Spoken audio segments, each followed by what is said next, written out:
प्रकरण हो गया राजस्थान के अंदर, और इससे इतने बड़े प्रकरण पर सरकार की किसी प्रकार की कोई प्रतिक्रिया नहीं आती थी। माननीय डॉक्टर क्योंडीलाल मीणा जी वहाँ जाते हैं, वो गांव वालों से वादा भी करके आते हैं कि हम पाई का हिसाब करवा देंगे, मुआवजा दिलवा देंगे, लेकिन आज तक किसी प्रकार का कोई मुआवजा राशि या किसी प्रकार का भी कोई न्याय होता हुआ दिखाई नहीं देता है। बहुत सारे निर्दोष लोगों को जेल की सलाखों के बीच में रहकर आना पड़ा है, और ये मुद्दा बार बार अनेक नेताओं के द्वारा उठाया गया है, लेकिन सरकार इस पर चुप है। इसी का कारण है कि आज मैंने ये अपनी तरफ से अपने व्यक्तिगत लेवल पे ये विरोध दर्ज कराया है, और आगे भी हम विधानसभा के अंदर जिस तरीके से सवाल भी हमने लगाया है, पूछा है कि आपने समराव का इतना बड़ा प्रकरण हुआ, क्या गांव वालों के साथ में आप न्याय करोगे? क्या जो निर्दोष लोग हैं उनके साथ न्याय करोगे?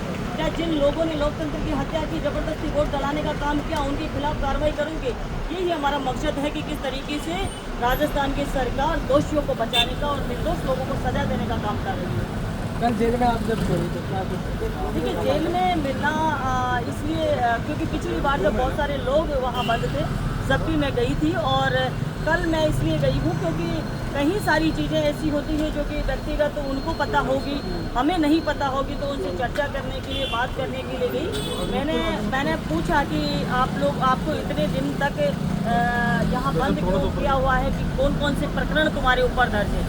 उन्होंने बताया मेरे ऊपर छात्र राजनीति के अलावा कोई प्रकरण, ऐसा क्रिमिनल प्रकरण कोई दर्ज नहीं है। जिस तरीके से मुझे बार बार यहाँ पर मेरी जमानत खारिज की जा रही है, तो उन्होंने अपनी बात बताई, लेकिन सारा जो मैटर है वो यही है कि सरकार की तानाशाही सामने आ रही है। सरकार ये चाहती है कि हम बादशाह हैं, हम जो करना चाहेंगे वो करेंगे, जनता की तरफ हम देखेंगे नहीं। जनता में जिस तरीके से अपराध बढ़ रहे हैं उनकी ओर देखने का काम नहीं है उनका।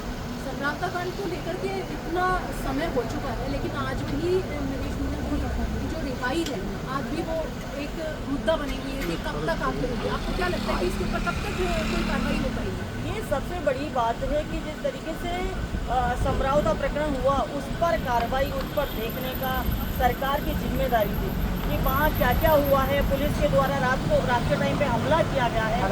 रात का टाइम जरूरी नहीं था उसको पकड़ने के लिए, भागकर नहीं जाता कहीं पर, सुबह भी पकड़ा जा सकता था उसको, दूसरे दिन भी पकड़ा जा सकता था, लेकिन जो नुकसान उस गांव के लोगों का हुआ है, जो दहशत उन गांव वालों के बीच में आज भी व्याप्त है, वो अभी तक निकली नहीं है। और वो देख रहे हैं, वो सरकार की तरफ देख रहे हैं कि हमें कब न्याय मिलेगा, हमारे साथ कब न्याय होगा। सरकार का कोई नुमाइंदा हमें आकर ये पूछेगा कि आपके साथ क्या क्या हुआ है, आपका क्या क्या नुकसान हुआ है।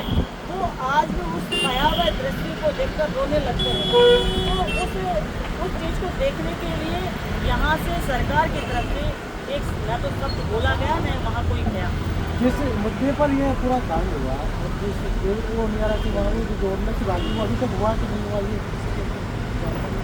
देखिए, मुद्दे उनके बहुत सारे थे, और समय रहते हुए अगर वहाँ का प्रशासन उन पर कार्रवाई करता तो ये इतनी बड़ी घटना नहीं होती। लेकिन आज जिस तरीके से पहले कहा गया सरकार की तरफ से कि न्यायिक जांच कराएंगे, लेकिन उसके बाद में आज तक न्यायिक जांच का तो नाम हटा ही दिया इन्होंने। प्रशासनिक जांच उसकी हो रही है, संभागीय आयुक्त तो उसकी जांच कर रहे हैं। संभागीय आयुक्त क्या एसडीएम और कलेक्टर के खिलाफ कार्रवाई कर पाएंगे? ये ऐसा लगता नहीं है कि वो उनके खिलाफ कार्रवाई कर पाएंगे।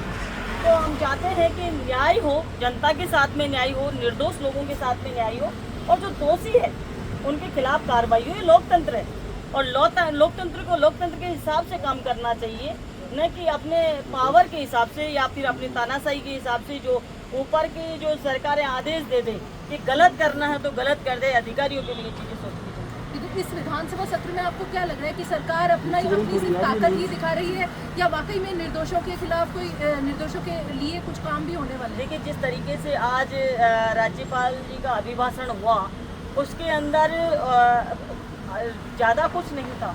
जो हमारे द्वारा चलाई गई योजनाओं को कम किया गया, उनके नाम बदले गए, शिक्षा का स्तर गिरा है, शिक्षा के कई सारे विद्यालय इन्होंने बंद किए हैं, और जिस तरीके से ये करते थे पेपर लीक और भ्रष्टाचार और महिला अत्याचार, ये 3 मुद्दे लेकर ये लोग सत्ता के अंदर आए थे।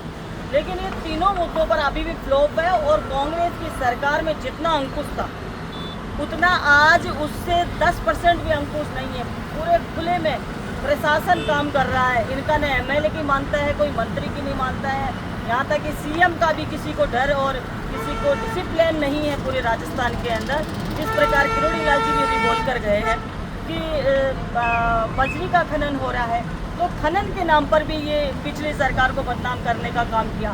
आज खनन कहीं नहीं रुकता है। रात को मैं मेरे क्षेत्र से आई थी, वहाँ थानों के बाहर लोग इकट्ठे होकर ये फरियाद कर रहे हैं कि हमारे खेतों के तार तोड़ देते हैं ट्रैक्टर वाले, हमारे साधन, हमारे जो जानवर, उन पर ट्रैक्टर चढ़ा जाते हैं, मार जाते हैं उनको। एक्सीडेंट की घटनाएं बहुत सारी हो चुकी है मेरे एरिया के अंदर, लेकिन उन पर किसी प्रकार का कोई अंकुश। सूर्य नमस्कार के लिए इस तरह से विवाद है। देखिए, सूर्य नमस्कार ये अपनी अपनी स्वेच्छा और अपने अपने विवेक का काम है। ये जिस तरीके से ये बोलते हैं मंत्री जी मदन दिलावर जी, जो जिस तरीके की बात करते हैं उस तरीके का उनका आचरण और उनका नेचर नहीं है। ये कहने में कुछ कहते हैं, अंदर इनके कुछ और है। और जिस तरीके से शिक्षा का स्तर इन्होंने गिरा दिया है पूरी तरीके से, इनको अधिकार ही नहीं है इस तरीके की बात करने का। क्या कहना चाहते हैं मंत्री जी इस प्रकार के जो इसका विरोध भी हो रहा है? आज आप देख लीजिए ना किस तरीके से ये जब से अब तक आए हैं, जब से सरकार बनी है, ये मंत्री बने हैं, कितने सारे विवादित बयान ये लोग दे चुके हैं। और जिसमें मदन दिलावर जी तो बहुत सारे विवादित बयान दे चुके हैं, लेकिन उनके लिए भी सरकार की तरफ से अब तक इन मंत्री को हटा देना चाहिए, इनको इस्तीफा मांग लेना चाहिए सरकार को। लेकिन फिर भी कभी हाथ जोड़कर माता रानी के सामने ये डिस्पोजल गिलास में जो चाय वाय पीने वालों के लिए बोलते हैं, हाथ पांव तोड़ने की बात करते हैं, कभी क्या बोलते हैं, हमेशा से विवादित बयान देते हैं।